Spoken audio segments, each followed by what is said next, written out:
Squadron 42 is supposed to come out in 2026. I know that sentence has been a joke in this community for years as delays mounted, but I think the evidence is stacking up in a way that's hard to dismiss unless you're just trolling. Just look at what's been happening in the persistent universe over the last few patches.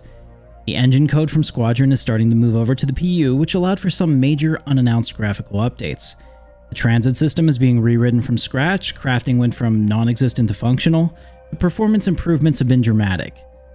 These aren't small quality of life fixes. CIG has been delivering core engineering reworks that require senior talent and dedicated time. Look, I've been here for a long time. I remember interviews with Todd Pappy, the former director of the Persistent Universe, when he would say in candid moments that they had to be very selective in what they developed because they didn't have the resources, meaning staffing, for everything that they wanted to do. It sounded odd, but almost all of CIG's developers have been working on Squadron as a priority since at least 2018. That's changed over the last year.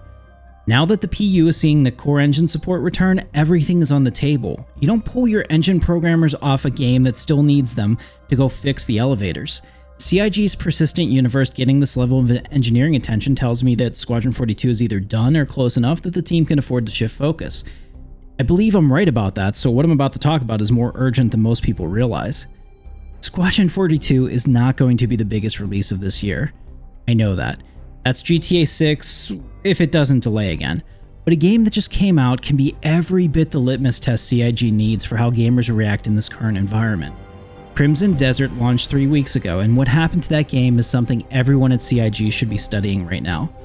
The game has climbed from mixed reviews on Steam at launch to very positive in less than a month. It's sold 4 million copies in 2 weeks. People are calling it a potential Game of the Year candidate now. The recovery has been impressive, but the fact that Crimson Desert even needed a recovery at all is the part that CIG should care about. The studio Pearl Abyss spent 7 years, and a total estimates including marketing and engine put it at about $200 to $250 million building Crimson Desert. I'm not complaining about that. The world they created is gorgeous and games are expensive. The combat, once you figure it out, is some of the best in any open world game. The scope of the game is massive and most of it works, and yet on launch day their stock crashed 30% because the reviews came in at 78% on Metacritic, and the Steam reviews were mixed.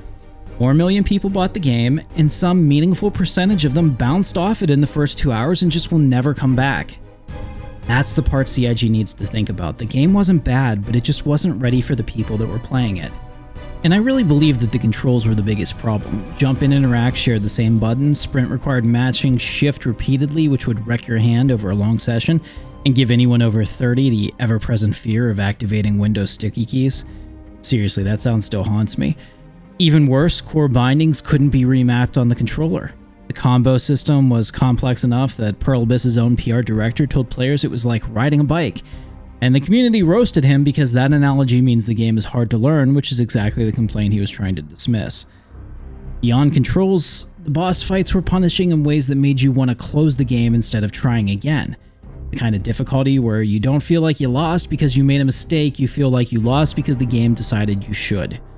Just like Claire Obscura, they even had their own AI art controversy. Players found AI-generated paintings and signs in the game that the studio hadn't disclosed on the Steam page, which is something that Valve's policies require.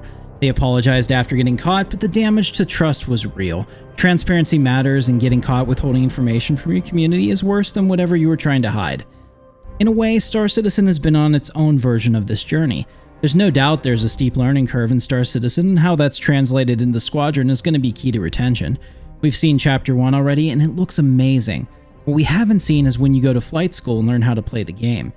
Balance is an issue in Star Citizen 2, and they've been working on it with the armor thresholds and damage balancing in 4.7.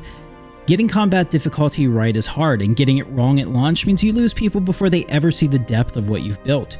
As a single-player game, it's probably easier to tailor that in Squadron 42, but it's still a concern. CIG has to be careful to deliver gameplay that matches the polish of the cinematic parts of the game, or most people are never going to see the 30 or 40 hours of gameplay that supposedly exists. I'm not going to rehash all the major cell phones, but CIG has had their own history with communication missteps, and the lesson here is pretty simple. If there's something that your players are going to find, tell them before they find it. The apology always costs more than disclosure would have. The timeline of Crimson Desert's recovery is worth walking through because it shows exactly what aggressive post-launch support looks like and what it costs. The game sold 2 million copies, got a 78 Metacritic score, the stock crashed to 30%, and then the Steam reviews were mixed. But within the first week, Pearl Abyss apologized to keyboard and mouse players specifically, shipped a major patch overhauling gamepad and keyboard controls, added storage, adjust health recovery from food, and then the game hit 3 million sold. Week 2, second major patch drops with movement control toggles, boss rebalancing, and dozens of bug fixes. Now they're up to 4 million copies sold, and Steam reviews start climbing from mixed to mostly positive. By week 3, the third patch drops, more quality of life improvements, Steam hits very positive, and the Game of the Year conversation begins.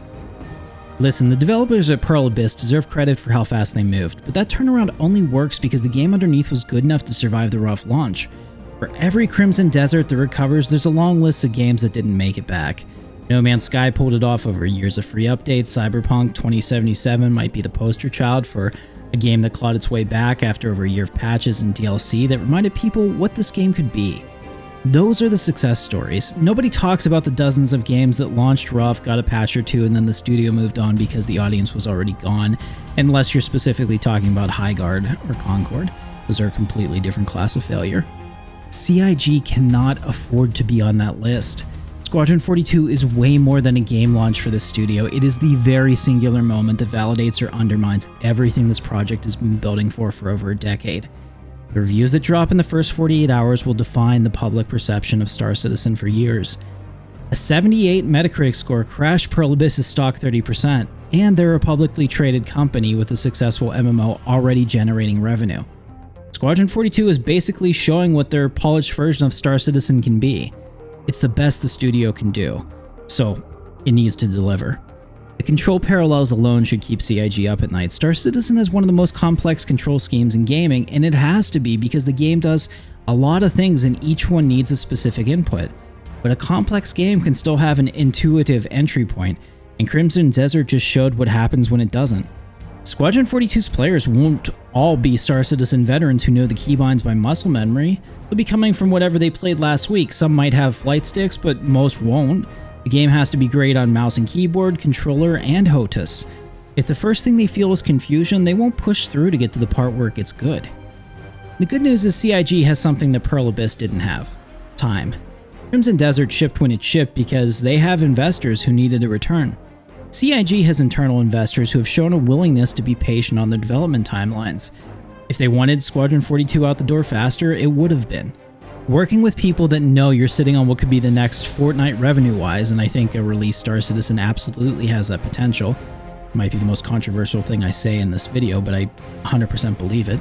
And not forcing you to rush for a quarterly profit is so rare and valuable. We need to remember this is a studio with no debt, which is a unicorn in the industry. CIG has community expectations, which carry their own weight, but nobody external is forcing them to ship it before it's ready. If they're smart, and I think the engineering reworks we're seeing in the PU right now suggest that they are, they'll use that time to make sure Squadron 42's first 5 minutes feel as good as its best moments. The lesson from Crimson Desert is simple: polish it before you launch it. Nobody likes Day Zero patches, but they're the norm in the industry. Scrambling to fix what should have been apparent years earlier immediately after launch is a leadership failure. The world can be breathtaking, the combat can be the best anyone's ever seen, but none of that saves you if a player spends their first 5 minutes lost in the interface before they ever get to experience the game. Crimson Desert recovered because Pearl Abyss moved fast enough and the game was good enough, but I'd rather CIG never need that recovery. Squadron 42 only gets one launch, one set of first impressions, one chance for the gaming world to decide if all of this project, the fundraising, all of it was worth it. I think it will be. But I also think that somebody at CIG should have the Crimson Desert launch timeline pinned to their wall as a reminder of how thin the margin is between a game people love and a game people never gave a fair chance. What do you think? I'm always interested in your opinion, so get in the comments section and go wild. YouTube's already warned me about it, but I'm not going to do anything. I trust you guys. Thanks for watching, and I'll see you in the verse.